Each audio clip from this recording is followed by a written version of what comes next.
Mayong buntag mga kalula. Diyan na magluto na po ta og pamahaw. Udto na alas 9 na mahigit pero magluto pa gyapon ta og pamahaw kay medyo gutom-gutom na. Kanina bangon ko nya kutoy akong tiyan tungod sa kurto sa tambal. Na may dukot akong gitughong sabay Tagalog anang tinughong kanang dukot ba niya tutong nilagyan tubig pinakuluan tapos lagyan ng asin yun kinain ko. Tapos tulog ako ulit. Tapos naisip ko na papasok pala ako. Bumangon ako, naligo. Exercise muna, naligo. Naalala ko may gulay pala ako kahapon. Kung lulutuin ko kasi sayang. So, ito na.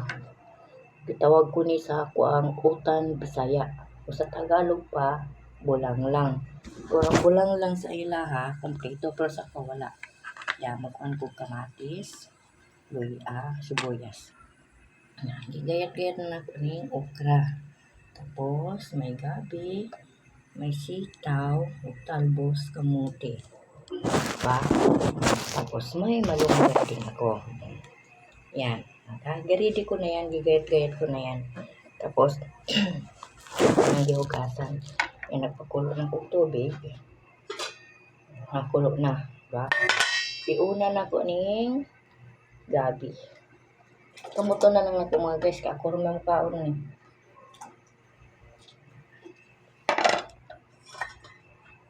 Wala na siya akong nilaw Nya. Tangan ako kamatis. Excuse me. Tapos, luya. Isabay pala na ako ang luya sa gabi. Lawoy lang niya guys. Wala nang halo-halo na karne. Karne dia, bawal ng karne na po. Tuyo, bawasan. Luya lang. Gabi. Huwag malambot ang gabi. Isunod ko na tong ano ba ang dapat isunod? Sitaw. Sitaw bawal sa akin pero tagsa naman ko magkaon. Okay lang. Tapos isabay ko ng talbos at saka okra. Tapos may kunti. Isunod ko na din itong malunggay.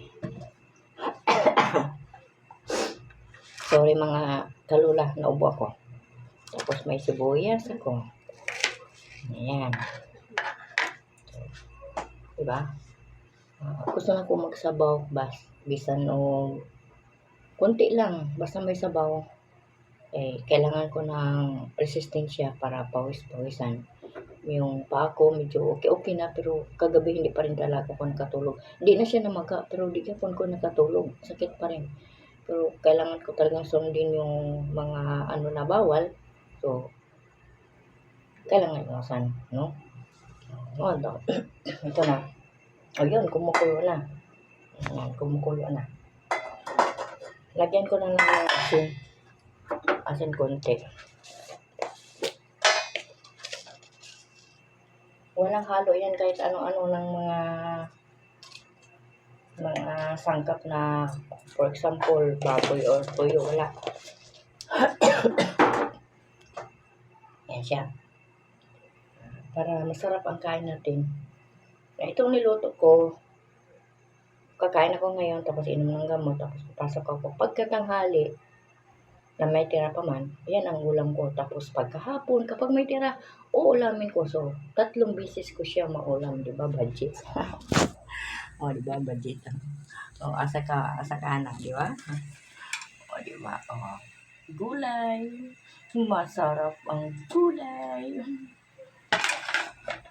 Di ba? Tapos, malunggay na masustansya.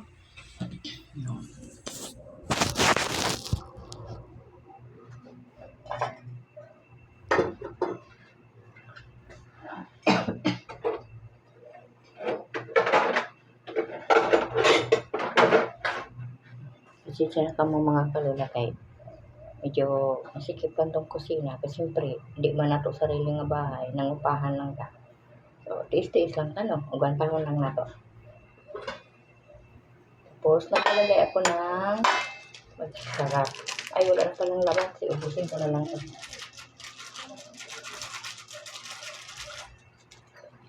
ngayon ako lang kakain so dito na lang ako tatikim hindi na kutsara ay pwede kutsara pa rin hospital na lang tayo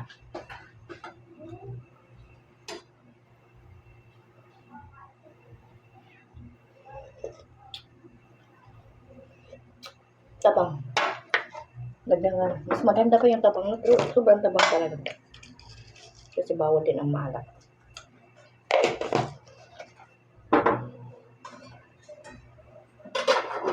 Diba? Maya konti. I-ano na natin tong sitaw. Pagkatapos sa sitaw, talbos ng kamote at saka okra. Itong kamatis ko na ginagata sa sibuyas, isabay ko to sa dito sa talbos. So, medyo malambot na. So, ilagay ko na itong, ayaw po na ako na sobrang lambot ang mga gulay. Gusto na ko hapkop-hapkop. Yan, sitaw.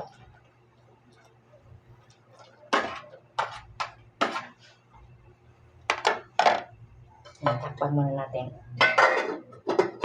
So, sitaw yun. Pagkasunod sa sitaw, isabay ko na itong talbos na kamote at saka okra. Yan. Yan. Isabay ko na sila. Tapos, ako lang yung recipe guys ha. Tapos, isabay ko na din itong sibuyas at saka kamatis. Yan. Yung 4 na klase, sibuyas, kamatis, okra, at saka talbos ng kamote. Sabay-sabay ko yan paglagay dito. So, bago yun ang malunggay. So, ayaw ko talaga ng sobrang luto, no?